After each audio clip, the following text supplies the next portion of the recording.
வணக்கம் நண்பர்களே. இன்றைய வீடியோவில் நம்ம பேச போவது என்னென்னு பார்த்தீங்கன்னா, வெந்தயம். அதாவது அம்மாக்கள் சமையலில் வந்து நம்ம டெய்லியும் அவங்க சிறிதளவு சேர்த்துட்டு தாங்க வராங்க. இதனால் நம்ம உடலுக்கு நன்மைகள் வந்து மாபெரும் விஷயம்னு உங்களுக்கு தெரியுமா? சரி வாங்க இன்னும் விரிவாக பார்க்கலாம். முதலாவது, ஜீரணத்தை மேம்படுத்தும். வெந்தயத்தில் நார்ச்சத்து அதிகமாக இருக்குங்க.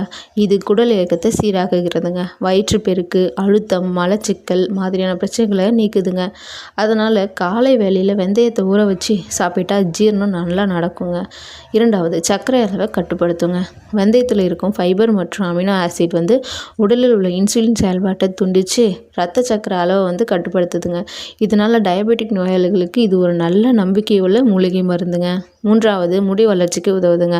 வெந்தயத்தை அரைச்சி தலையில் பேஸ்ட் மாதிரியும் போட்டுக்கலாம். முடி உதிர்வு குறையுங்க. புதிய முடி வளர்ச்சிக்கு இது உதவுதுங்க. அந்த அளவு ப்ரோட்டீன் வந்து இந்த வெந்தயத்தில் இருக்குங்க. நான்காவது, எடை குறைக்க உதவுதுங்க. வெந்தயம் வயிற்று நிறைய உணர்வு தருதுங்க. அதனால் அதிகமாக சாப்பிட்றத தேவையை குறைச்சி மேலும் மெட்டபாலிசம் அதிகரித்து உடல் எடையை குறைக்க உதவுகிறதுங்க. ஐந்தாவது, ஆண்கள் பெண்கள் இருவருக்குமே வந்து ஹார்மோன்களை வந்து சீராக்குதுங்க. வெந்தயத்தில் உள்ள யூனிக் கலவைகள் வந்து பெண்களின் மாதவிடாய் சுழற்சியை சீராகவும் ஆண்களின் டெஸ்ட்ரோஜன் அளவை வந்து மேம்படுத்தவும் உதவுகிறதுங்க. ஆறாவது, மன அழுத்தத்தையும் குறைக்குதுங்க. வெந்தயத்தில் நாள் ஒரு முறை நம்ம வார்ம் வாட்டரில் ஊற வச்சு குடிச்சிங்கன்னா அது மன அழுத்தத்தை, சோர்வு ஆகியவற்றெல்லாம் வந்து குறைக்குதுங்க. நன்மைகளை பட்டியலை வந்து நான் சொல்கிறேன் பாருங்கள். முக்கியமானது, ஜீரணத்தை குறைக்கும், சர்க்கரை அளவை கட்டுப்படுத்தும், முடி வளர்ச்சிக்கு ரொம்ப நல்லதுங்க, எடை குறைக்கும், ஹார்மோன்களை வந்து சீராக்கும், மன அழுத்தத்தையும் குறைக்கும்.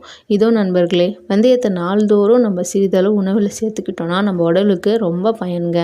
இது மாதிரி இயற்கை மூலிகைகளை நம்ம வாழ்வில் சேர்க்கறது ரொம்ப முக்கியங்க. இந்த வீடியோ உங்களுக்கு பயனுள்ளதாக இருந்துச்சுன்னா லைக், ஷேர், சப்ஸ்கிரைப் பண்ணிக்கோங்க. நன்றி நண்பர்களே.